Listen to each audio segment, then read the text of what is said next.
KoshienCast, the weekly sports anime fan podcast. My name is Matt, and joining me today is a very special guest, Matt. Hey there.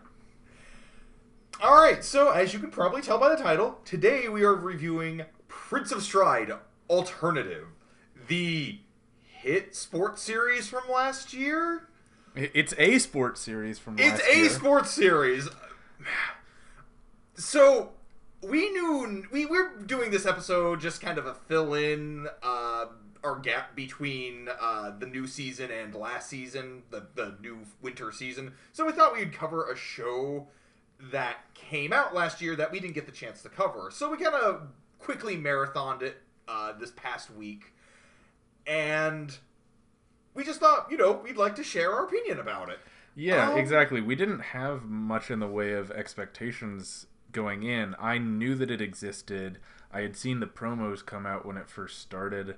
I'd heard it was a little bit of a train wreck, but I didn't know any details. Yeah, exactly. I had just heard that it was bad. So just a quick story here. So I began watching the series, and I saw the first 5 episodes of it, and I immediately fell in love with it for all the wrong reasons. And I had to text Matt and be like, "So Matt, have you watched this?" Yeah. And I am so thrilled to find out that we both ended up roughly feeling the same way about it. Because this is one of those things where if one of us really, legitimately enjoyed it, and the other did not, this could have been real awkward. Yeah, no, that wasn't happening. Clearly our tastes are too similar that we enjoyed this immensely, but not because it succeeded. No, we did not enjoy this for any of the right reasons. This show... This show is incredible. Just a quick summary here. So the story follows the character of Nana Sakurai. She's a new girl to the high school of Honan, and she joined this high school because they had this great stride team, a sport in which this world plays. Yeah. And we'll get into that a little bit later. Their stride team has fallen on some hard times. They no longer have a lot of their key members on the team anymore, and they're barely just keeping it open. However, with the advent of some new talent just entering the school by the name of Riku Yugami, he's a very high-spirited, very, very active, energetic guy who just wants to prove himself, and Takeru Fujiwara, a champion junior high player who transferred into the school for mysterious reasons. Yeah. And from there, we see the rebirth of the Honan Stride team and their adventures within. They're trying to win the main tournament of the end of summer tournament. Yeah, it's effectively... Well, I mean, we try to assume it's effectively the inter-high for Stride in Japan. But I mean, I guess. Yeah, insofar as anything is explained in this show, that's what we assume it is. And so, Matt, we've already kind of alluded to this already. Why don't you just talk about your takeaway from the series? Yeah, so we can, I guess, start with the conclusion and then dig into some of the details. The show is incredibly fun to watch, and this is the real weird dichotomy, is that the script and the character development and the pacing and the editing make almost no sense. And it's very poorly structured. The logic is almost entirely absent. And yet it's pretty consistently well animated. On some level, like the action scenes, the races they have can be interesting to watch. It never feels like a slog to get through. Right. It just feels like it's energetically unaware of what it should be doing. Yeah, exactly. This is a show that desperately wants you to think it's cool. That has this great, deep inner meaning. And it's virtually devoid of anything. Well, yeah. I mean, it was clearly made in the wake of shows like Free, Right. where they were trying to capitalize on these cute boys doing sports together and having everyone pick their favorite archetype. Um, but it doesn't really succeed because all of the relationships of these characters are based, well, they're not based on anything. There's not Right. enough character development for you to buy into any of their relationships. And everything is so random. So the most important thing, and we're not really going to go through themes with this show because Prince of Stride has almost nothing to say. Um, if we're being honest, but we do have a lot It of thinks it questions. has something to say. Right. So we have a lot of questions about how the world of Prince of Stride works. And the first, and I would say most important, is what is Stride? Because a good sports show will, even if it's a sport that exists in the real world, even if it's basketball, they'll break it down and tell you what all the positions are, how to play it well, what works, what doesn't, because they're introducing the viewer and they don't know how familiar you are with it. It, Stride is a sport that does not exist in the real world, right. and yet they never explain the rules Yeah, or the positions or like the history of the sport or the strategy or anything about it. It just they just happens.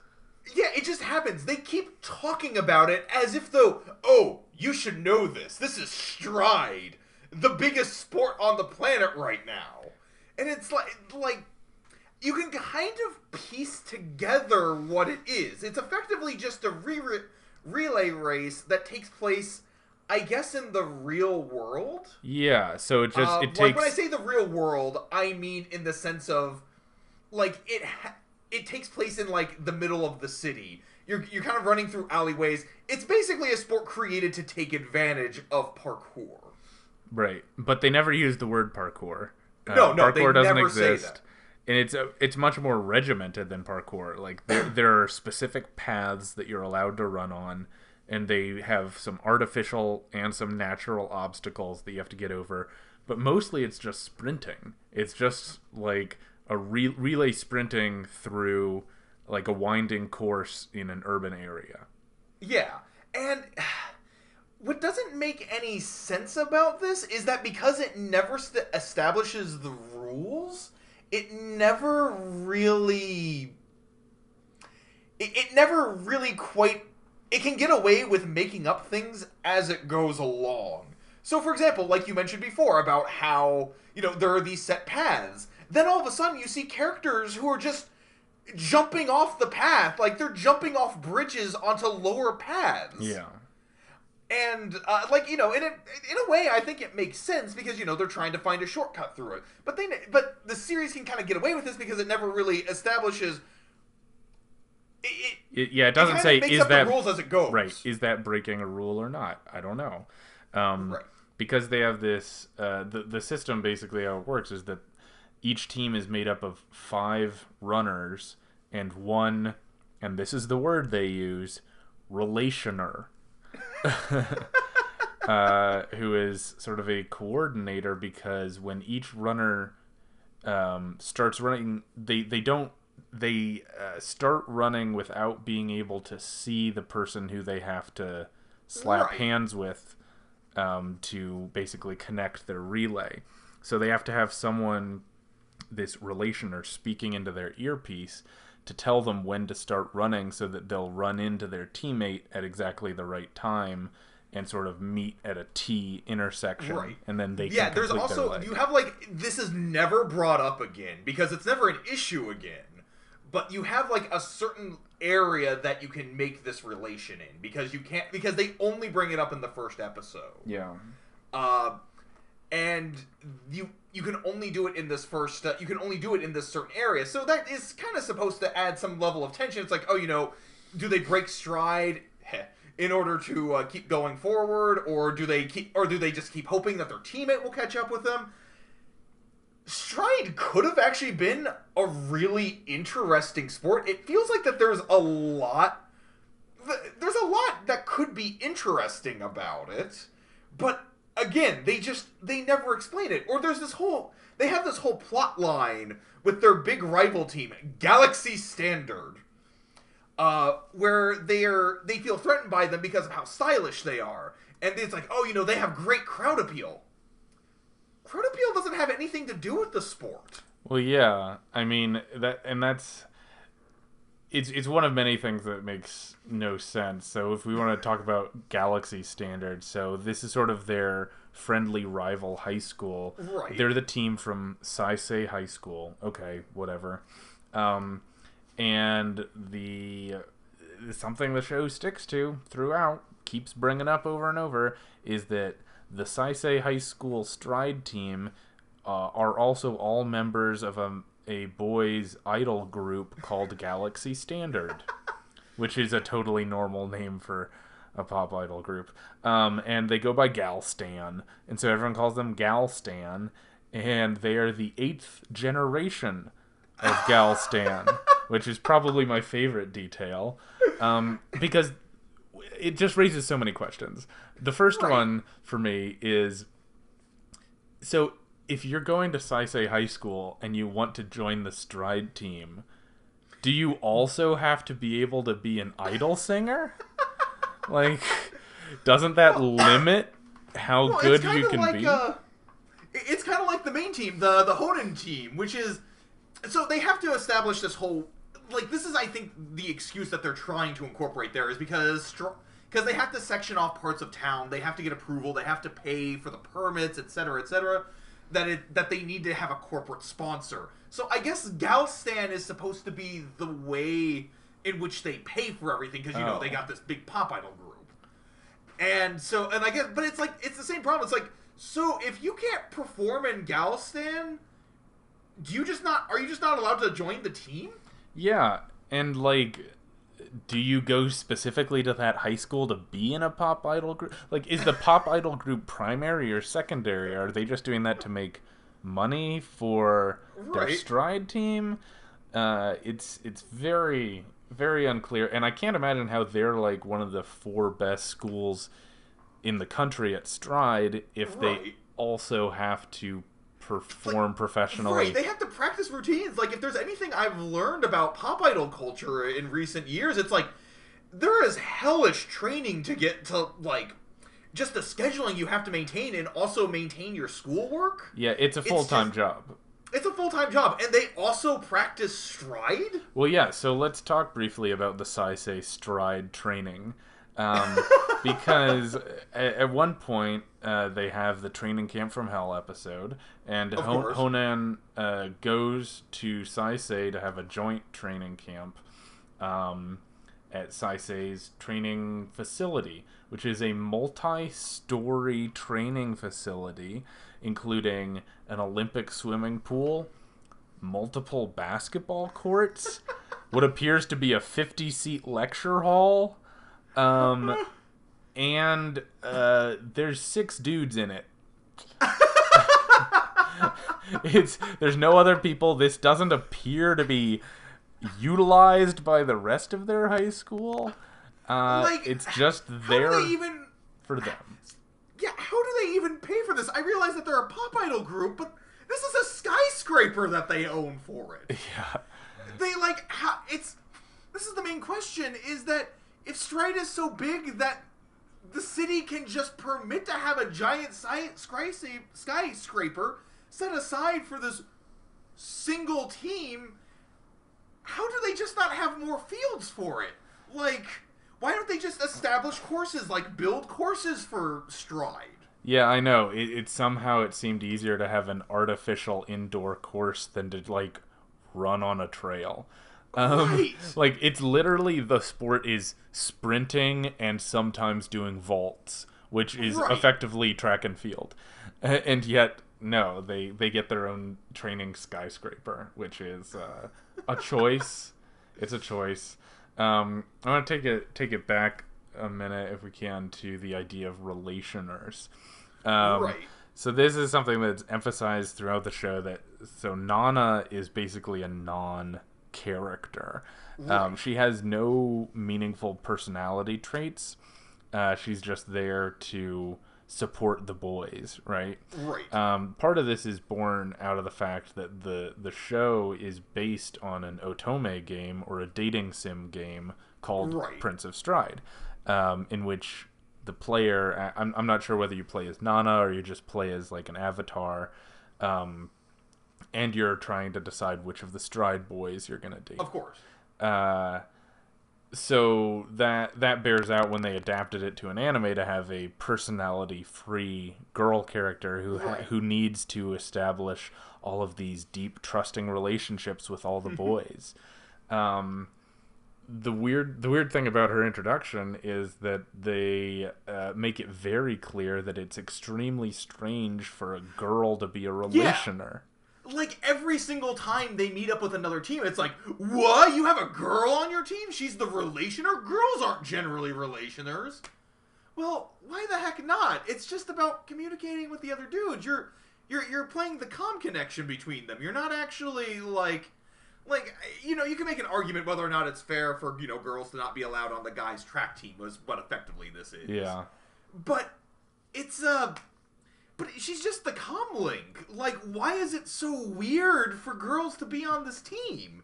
And I think what you kind of alluded to this before. This kind of comes from the fact that this is based off an otome game, because the way I'm seeing it is that the way the game is designed, it's not really meant. The fact that the character is a girl is less for the fact that there's, you know, this is something that's seriously trying to build a world here. It's to make the player feel special. Right. It's because it's like, you know, you're the only girl amongst all of these hot boys. Yeah, she's also like the only girl in the show. Well, yeah. Well, outside of Heath's sister. Yeah, exactly. Who is the corporate sponsor of their team, which was something I was trying to allude to before. Okay. Which was, you know, something I kind of wanted to bring up when we were talking about the Galaxy Standard thing and about, you know, why they're doing the pop idol thing and why they have to be models. It's like, there's kind of this weird implication throughout all of this. It's like, because these are all jobs that kind of rely on looks. What they're basically saying is only hot guys do this sport. Yeah, it is. It's weird, the many barriers to entry for Stride. Well, because, I mean, and it's kind of weird because what it's basically saying is, if you're not hot, you can't play the sport. Yeah. Well, at least on Honan you can't, but realistically that's true for every team, because somehow Stride is the most popular sport in Japan, so they all get, like, put on magazine covers. Despite the Honan team having just this crappy little club room. Well, yeah, and that's the confusing thing, too. So at the beginning they established that, you know, Nana went to Honan because she saw like a YouTube video of the Honan Stride team racing, and she thought that they had a perfect relation, which again, those are the words they use. And she shows up and everyone's like, oh, does the Stride team even exist anymore? I don't know, I've never heard of it. What are you talking about? What's Stride? This was like 2 years ago. It was 1 year ago. It was 1 year. Like the Stride team had this, so we might as well bring it up. They, a year before the events of the show start, the Honan Stride team suffers what is referred to as the KGB Incident. They never explain what it actually stands for. I think it's supposed to stand for the Kuga Berserk Incident. Yeah. And I only know this because of they occasionally say that rather than KGB Incident in the subtitled version. Yeah. And I was watching the dub and they did not specify it ever. So who's Kuga, Matt? So Kuga is a character. He seems obsessed with the wind, and he's very brooding, and he was like one of the original like legendary members of the team. Mm-hmm. But he still attends the school. Right. And so what happened in this past incident was that a relationer from their team got duped by a bluff. which I'm not entirely sure how that works, but whatever. And what happened was that Heath, who's another character who's already on the team, kind of twisted his ankle to prevent himself from running into Kuga or something like that. I don't quite understand.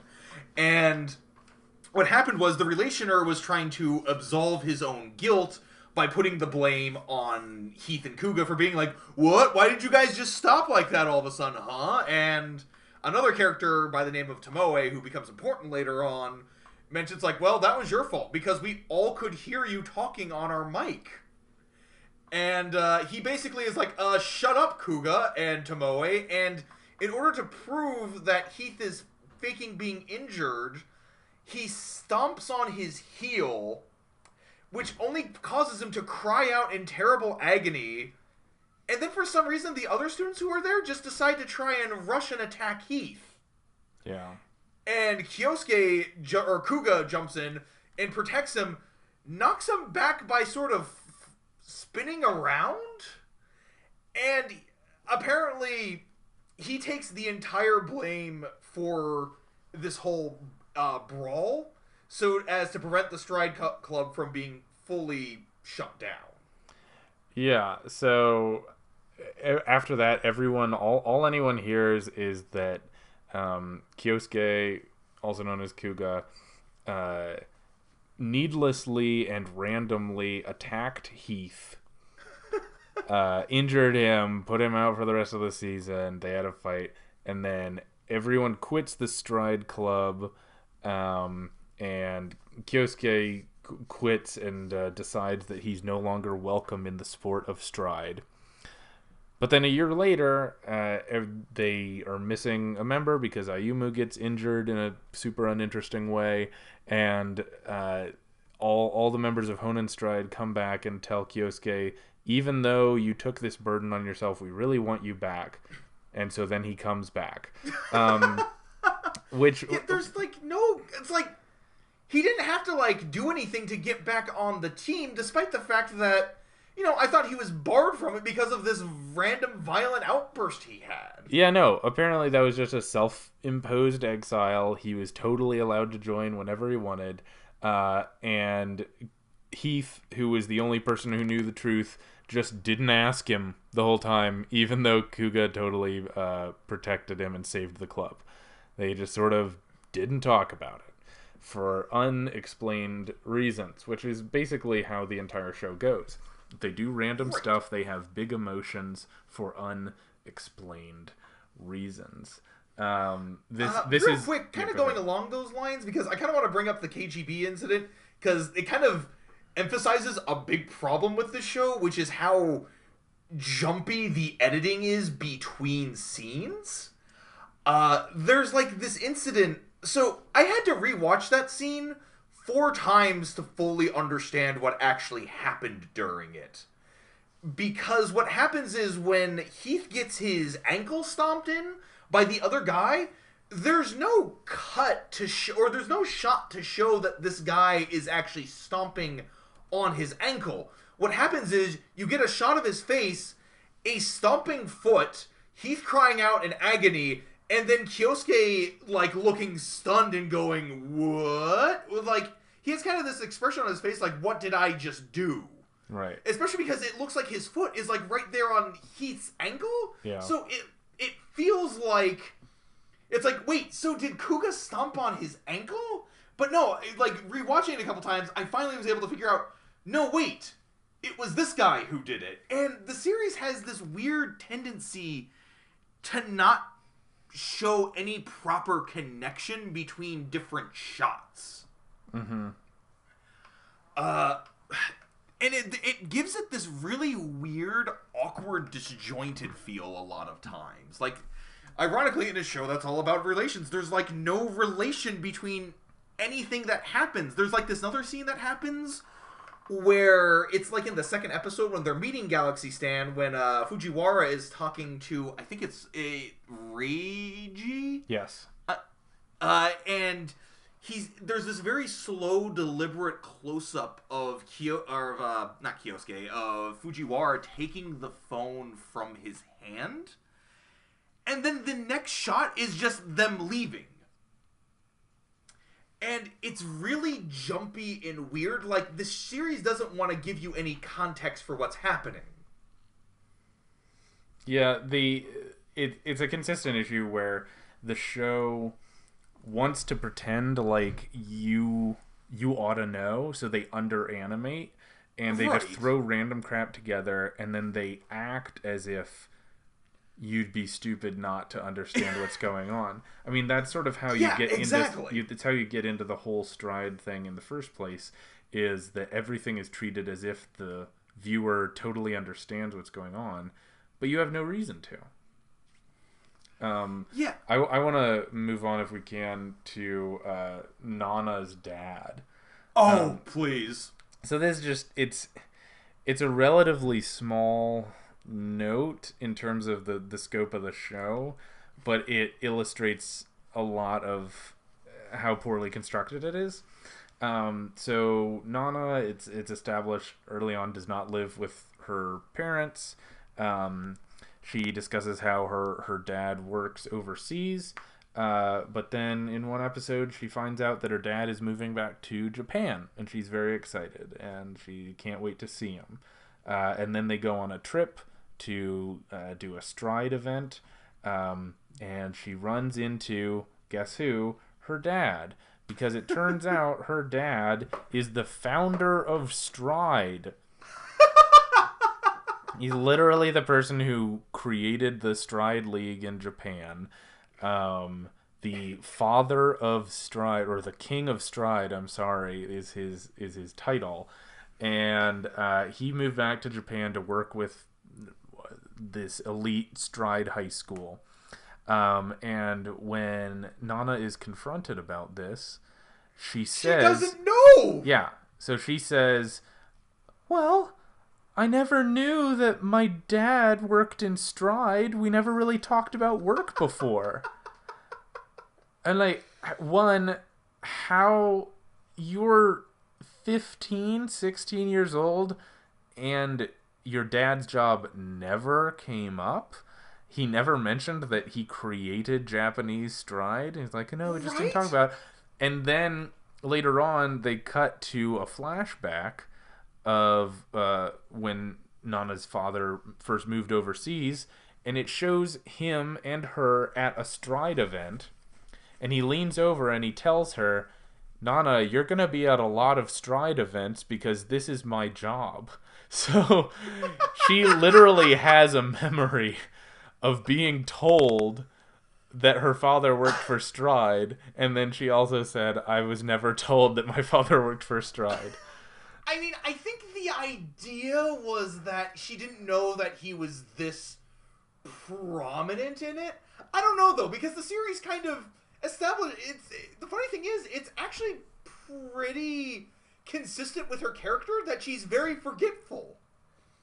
Because there's another incredibly important section of the series where we discover that the character Fujiwara, the entire reason he goes to Honan, the entire reason he is into Stride, is the fact that he had this one random race with Nana and Riku that's never established how this even came about, but apparently they were childhood friends, and they all promised to go to Honan together for reasons, and then practice Stride, or play Stride together on the team. And what's the explanation for why Riku and Nana didn't even recognize their childhood friend? They forgot. Yeah, exactly. So they have this whatever singular day. I think it's just supposed to all happen in one day, where they all do a race together in unknown circumstances, and then they go to the beach together and promise to go to Honan together because it's the best Stride team in Tokyo. Okay, great. What bothers me with that is that Takeru remembers, and he trains for the next 7 years to be good enough to compete with them at Honan. And Riku and Nana promptly forget that it ever happened, and they just happen to go to Honan anyway. And Fujiwara never mentions that he knows them. Yeah, exactly. It doesn't come up. He never mentions it. They both have this memory spring back to them in like episode 11. Oh yeah, we have met before, but he never brings it up. What? I just have this memory. I just have this image of him just training diligently, constantly thinking of his friends, like this entire arc and journey he has in junior high about how he's finally going to be able to play on the same level of his friends. And then he gets there and like they see him and he's about to mention who he is, and then he's like, "Oh, never mind." Yeah, exactly. I mean, and yet at the end of the show, he says, "Thank you, Nana and Riku. I was only able to succeed because you welcomed me." Like, because as kids they like hung out on a beach one time, and then forgot about him. Like, that's the thing that he's grateful for? Like, he should be pissed.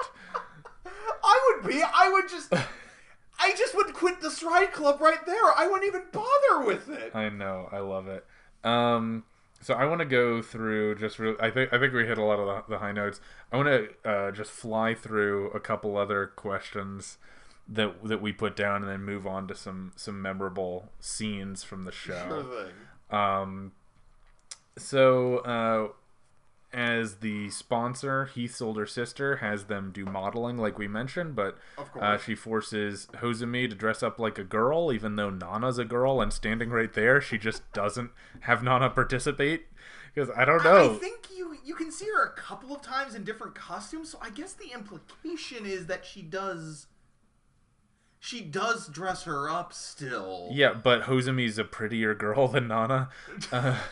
And I mean, I guess it makes sense at first before Nana joined the team, because you need you don't have anybody else who can do it. But why keep doing it? Yeah. All right. So that's one. So there's this ongoing plot point where Riku's older brother Tomoe used to be on the Honen Stride Club, but he left because he wanted to pursue Stride and be the best in the world by himself. And everyone knows this.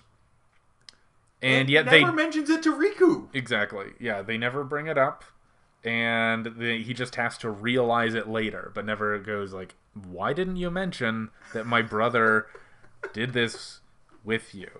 I don't know. That's sort of taking it a little bit. I don't understand either, because they establish later on in the series that Riku has this whole thing about how he doesn't want to join the Stride Club in the very first episode. But yet he does, and they kind of hint at it because he tries not to join, and you find out later on, why does he go along with it in the first place then? Yeah, he just gets bullied into joining and then decides it's fun, but then later in the series remembers that Stride isn't fun because he's still freaked out by his older brother being better than him, and he sees a lot of that in Takeru, but it's never really established. All right, so another thing, there's an ongoing question with the Relationers. So they are able to see like extremely precise GPS movements of all their runners on a computer layout of the course, but it's just like on a tablet.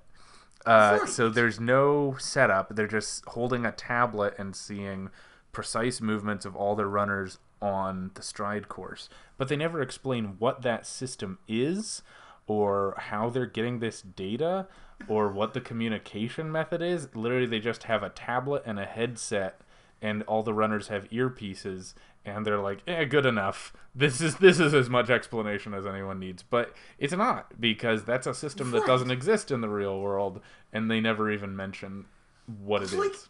I could almost buy the positioning. I just don't understand how they have such a precise view of the entire field. Well, yeah, exactly. It's like a computer-generated course, but it's just for a random city. And this includes, they had an entire computer-generated course for the first race they did, which was inside the high school.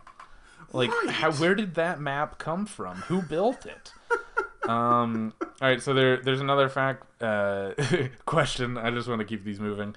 Where Ayumu, who's sort of the sixth runner who doesn't end up being on the main team, he is actually a member of the Shogi Club, but he was only on the Stride Club because they needed more members in order to exist.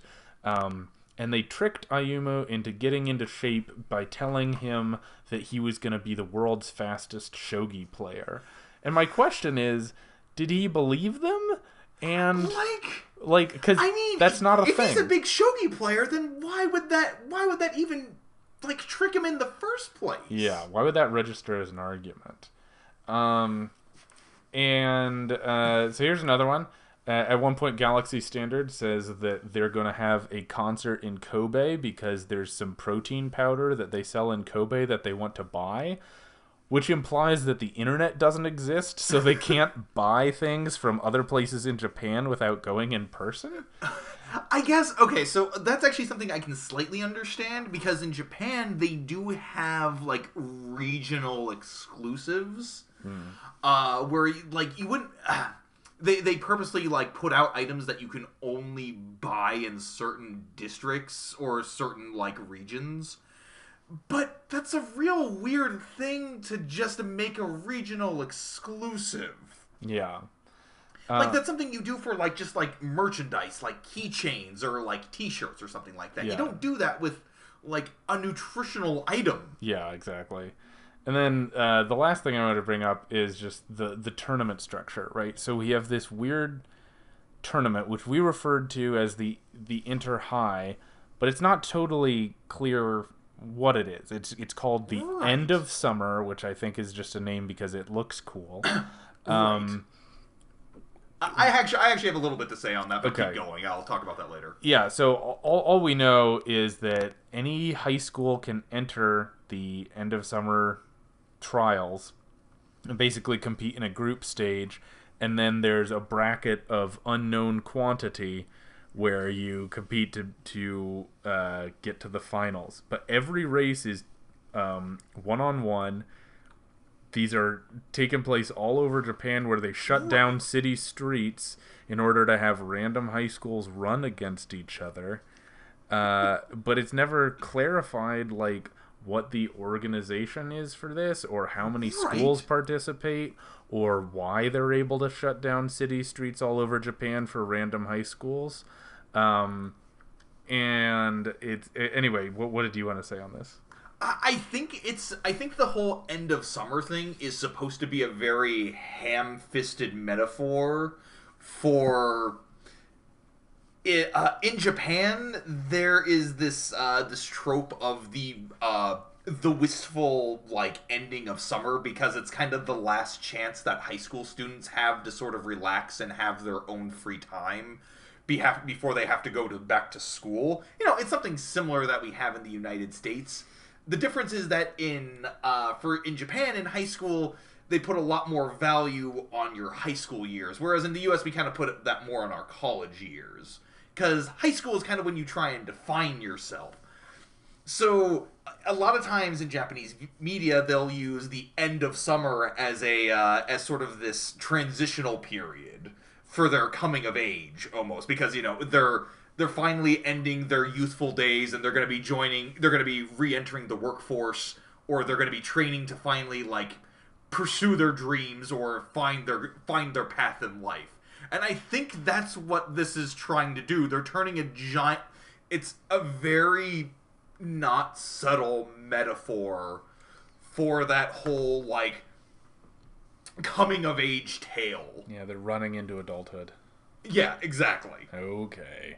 All right, so do you want to discuss some of the memorable scenes and quotes from Prince of Stride? Please. All right, so the first one I wanted to bring up was from their first race against Saisei. And so, like I mentioned, Saisei is also known as Galaxy Standard, eventually become their friend/rival school. And this is the first race. It's sort of an exhibition match, so it doesn't really count for anything, and that's why, Honan is allowed to lose. But they're first working together as a team, and they sprint to the end, and they almost win, but they're not quite able to do it. They end up losing by 0.4 seconds. And after this, the captain of Saisei slash the best boy in Galaxy Standard says, "Huh, they have a lot to do before they can contend."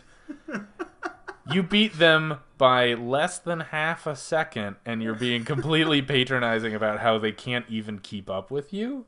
Now, what's amazing about that as well is that they imply... So, the reason why they even lose in the first place is that the character Ayumu kind of loses heart partway through the race.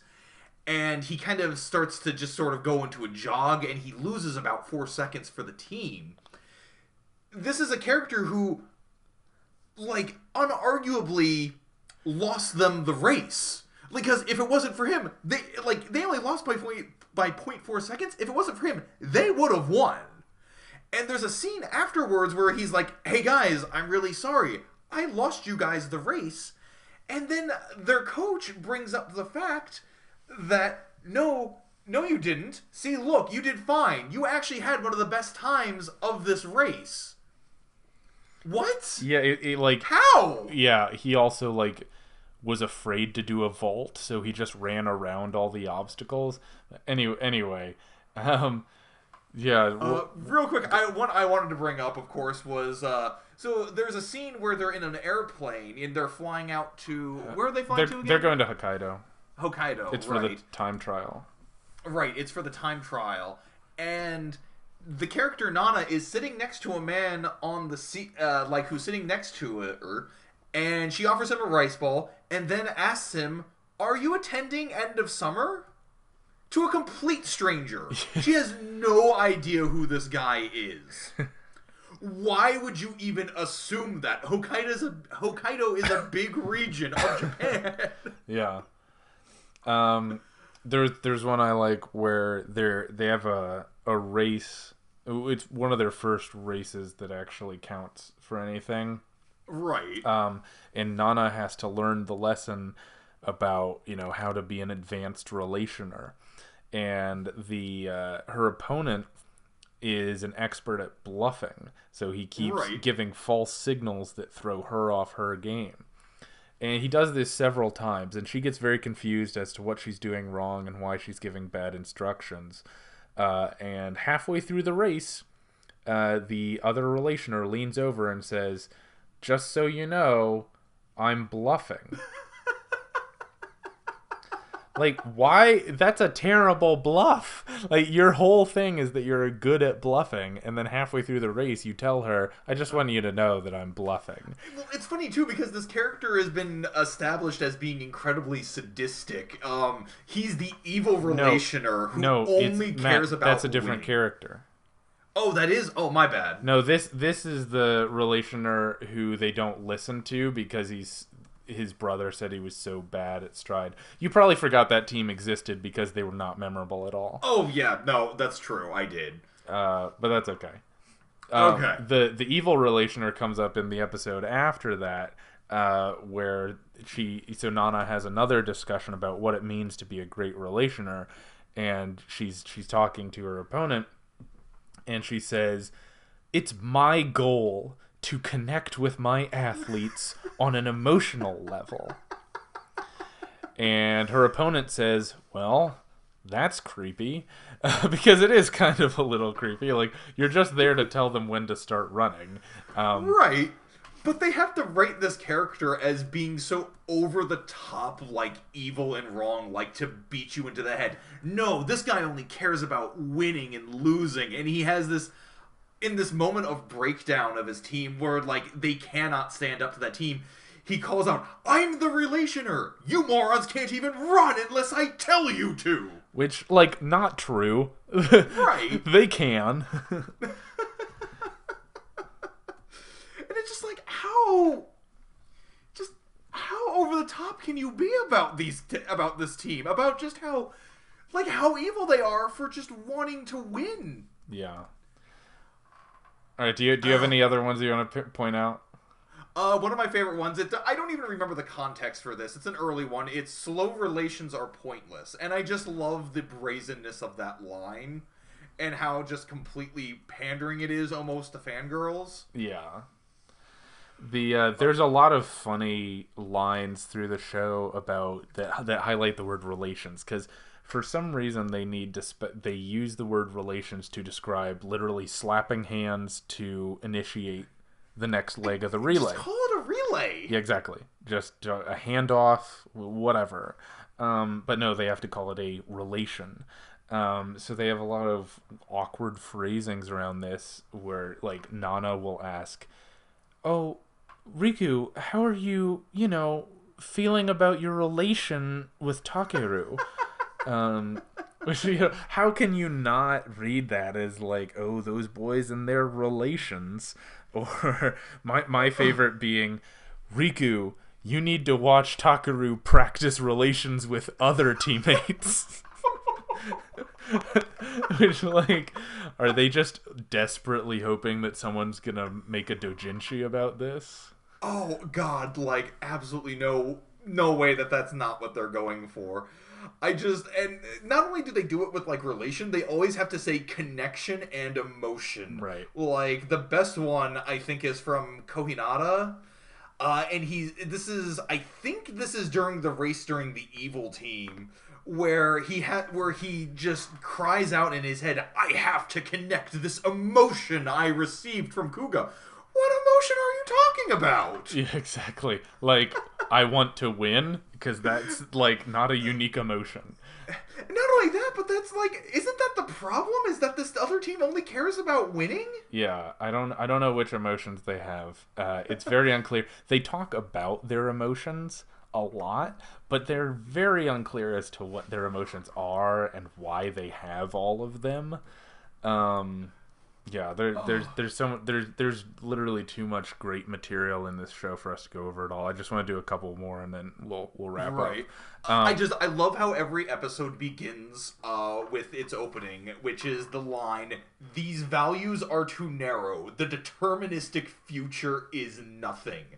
Like, that is the most pretentious, edgy way I could ever possibly think of saying, "We fight, we choose our own fate." Yeah, exactly. Which is already an incredibly pretentious line to begin with. Yeah, but to sing that about this stupid show about running a relay. Exactly. Like, it's so overblown, but it definitely matches the tone of the show in like overblown and based in nothing.